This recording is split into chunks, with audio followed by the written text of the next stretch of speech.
Trump doesn't oppose Netanyahu's plan for full Gaza occupation, say U.S. officials. August 7, 2025, Washington, D.C.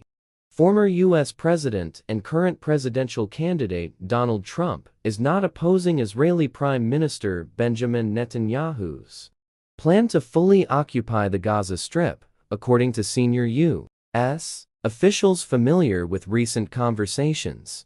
The development marks a significant moment in the ongoing diplomatic debate surrounding Israel's military actions in the region and the U.S.'s shifting stance. Trump, who has been campaigning heavily in recent weeks ahead of the November election, was asked during a press conference whether he supports Israel's move toward reoccupying Gaza. "That's up to Israel," he responded. "They have to do what they think is necessary for their security." This marks a notable departure from the Biden administration's cautious approach, which has expressed concerns about the long-term consequences of a full-scale occupation and called for a sustainable ceasefire.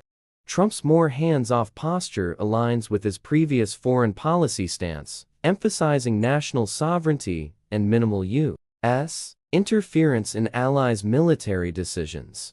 A divisive move. Netanyahu has proposed a long-term security and administrative presence in Gaza following the ongoing conflict with Hamas. The plan, which Israeli officials describe as necessary to prevent future rocket attacks and hostage-taking, has drawn condemnation from some international human rights groups and regional actors who see it as a de facto annexation. Inside Washington, Trump's comments have drawn mixed reactions. Some Republicans praised his support for Israel's right to defend itself, while Democrats warned that endorsing such a move could destabilize the region further and endanger civilians. Hostage crisis looms over debate. The U.S. response comes amid growing global concern over the fate of Israeli and foreign hostages still held by Hamas. In a tense exchange during a recent press event, a reporter asked Trump whether he had seen the viral video showing an Israeli hostage named David being forced to dig his own grave in a Hamas tunnel.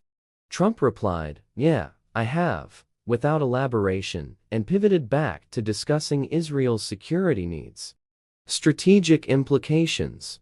U.S. defense officials have warned that a long-term occupation of Gaza by Israel could require years of sustained military presence and a massive humanitarian response. Yet, with Trump maintaining strong ties to Netanyahu and key pro-Israel elements of the Republican base, his stance could shape future American policy if he is re-elected. Meanwhile, international diplomatic efforts to reach a ceasefire have stalled, with Hamas rejecting recent proposals. As the situation intensifies, both Israel and the Palestinian territories continue to face humanitarian catastrophes and growing civilian casualties.